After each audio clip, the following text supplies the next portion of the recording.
Have you ever looked at a close friend and suddenly realized that you are the only one keeping the relationship alive? Like if you just stopped texting first, you'd never speak again. Yeah, that realization is usually the first crack in the ice. You start wondering if this person's actually a friend or if, you're just useful to them. Right. Just useful. And that brings us to today's deep dive. We are taking the notes you provided and decoding the psychology behind fake friends. Okay, let's unpack this. Looking at your sources, the core definition here isn't just someone being mean. No, not at all. A fake friend is fundamentally driven by utility. They don't actually care about who you are. They only care about what you can do for them. Because a genuine relationship requires a baseline of psychological safety. Honesty, mutual care, respect. The basics. Exactly. What we're looking at here is a dynamic where those foundational elements are just completely bypassed in favor of control and self-preservation. So let's get into how that control actually manifests. When we think of a bad friend, we usually jump to the loud betrayals, right? The active sabotage. Yeah, the obvious stuff. Like spreading your secrets or throwing you under the bus to protect themselves when things get tough. But your sources highlight things that are far more insidious, like the backhanded compliment. Oh, absolutely. Like saying, wow, you did way better than I thought you would. That is a perfect example of a psychological mechanism at work. Yeah. A backhanded compliment gives them plausible deniability. Right. They get to chip away at your confidence to protect their own fragile ego. But if you get upset and call them out on it, they can instantly retreat to, hey, I was just joking. Why are you so sensitive? They get to attack you while playing the victim. It's honestly like a Trojan horse. A Trojan horse. Yeah. They disguise themselves as a friend, but once they're inside your life, they actively undermine your confidence and safety. It reminds me of an emotional Ponzi scheme. I like that analogy. They gladly take all your investments of time, empathy, and support, constantly promising returns. But the second you need to make a withdrawal, you realize their vault was empty the whole time. And that empty vault becomes glaringly obvious when we shift to the other side of the spectrum, the passive exploitation.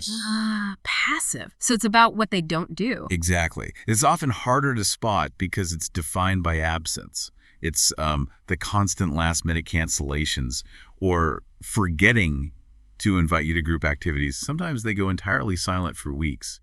Until they need a favor, of course. Naturally. Then suddenly they reappear, monopolize the entire conversation to talk about themselves and their crisis, get your help, and vanish again. Okay, wait, let me push back on this for a second, because playing devil's advocate here, aren't we all just incredibly busy or like stressed out sometimes? Sure, life happens. I've definitely had weeks where I've canceled plans or just vented about my own life without asking how the other person is doing. Where is the line between a genuinely bad week and being a fake friend? That is the exact trap people fall into when trying to excuse this behavior. What's fascinating here is how the source material clearly defines that boundary. Okay. It all boils down to the concept of one-sided utility. Meaning what exactly? Meaning a busy, overwhelmed friend might be a mess, but they still possess empathy. When they cancel, they feel guilt, they try to reschedule, or they apologize. Right, they actually care. A fake friend operates purely on utility. They aren't canceling because they're overwhelmed. They're canceling because a better offer came along, or because you just aren't immediately useful to them that day. Wow. So they aren't treating you like a person with feelings. They are treating you like an appliance.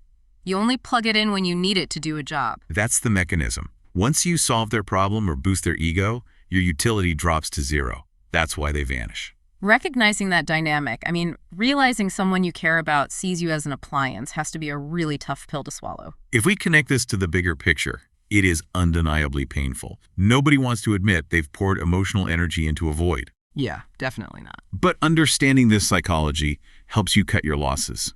It is vastly better to face the cold truth of that one-sided utility than to stay anchored to a relationship that brings absolutely nothing positive to your life. You just have to stop investing in the Ponzi scheme. Well, thanks for joining us for this deep dive. Thanks for having me. To wrap up, I want to leave you with one final thought to mull over. We've spent this time analyzing other people, trying to spot these behaviors in your social circle, but looking at these 7 signs, the backhanded compliments, the utility-driven cancellations, is it possible you have unknowingly exhibited these behaviors? Have you ever treated someone else like an appliance without even realizing it?